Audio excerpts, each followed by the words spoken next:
Hi friends, ఇప్పుడే అందిన వార్త. స్టార్ యాంకర్ నటి కన్నుమూత, తీవ్ర దుఃఖంలో సినీ ఇండస్ట్రీ.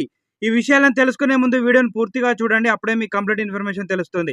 అలాగే ఛానల్ని సబ్స్క్రైబ్ చేసుకొని బెల్ ఐకాన్ ఆన్ చేసుకోండి.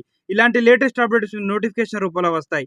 అలాగే లైక్ చేయండి. మీరు లైక్ చేయడం వల్ల ఇలాంటి ఇంపార్టెంట్ ఇన్ఫర్మేషన్ చాలా మందికి రీచ్ చేసిన వారు అవుతారు. ఇక లేట్ చేయకుండా టాపిక్ లోకి వెళ్ళి, ప్రముఖ కన్నడ నటి, టీవీ ప్రఖ్యాత అపర్ణ వస్తారే 57 మృతి చెందారు.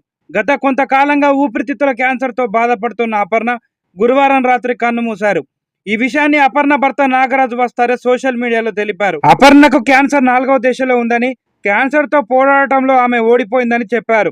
కన్నడలో ప్రముఖ యాంకర్ అయిన అపర్ణ గత 2 సంవత్సరాలుగా క్యాన్సర్ తో పోరాటం చేశారట. అపర్ణ మృతి పట్ల పలువురు రాజకీయ, సినీ ప్రముఖులు దిగ్భ్రాంతి వ్యక్తం చేస్తున్నారు. కర్ణాటక సీఎం సిద్ధరామయ్య సంతాపం తెలిపారు. 1984లో నటిగా కెరీర్ ప్రారంభించిన అపర్ణ డిడి చందన ఛానల్లో న్యూస్ రీడర్ గా మంచి గుర్తింపు తెచ్చుకున్నారు. ఎన్నో ప్రభుత్వ కార్యక్రమాలకు హోస్ట్ గా వ్యవహరించారు. 7000 షోలకు పైగా యాంకరింగ్ చేసిన ఆమె 10 సినిమాల్లో కూడా నటించారు. మాసానంద, పువ్వు, సంగ్రామం, ఇన్స్పెక్టర్ విక్రమ్, డాక్టర్ కృష్ణ, ఒంటి సగల సినిమాల్లో చేశారు. ముక్త మూడలమనే ఇవాళ సుజాత సీరియల్లో కూడా యాక్టింగ్ చేశారు. మరోవైపు కన్నడ బిగ్ బాస్ సీజన్ 1లో కూడా ఆమె కనిపించారు. ప్రస్తుతం బెంగళూరు మెట్రోలో వినిపించే అనౌన్స్మెంట్ కి అపర్ణనే వాయిస్ ఇచ్చారు.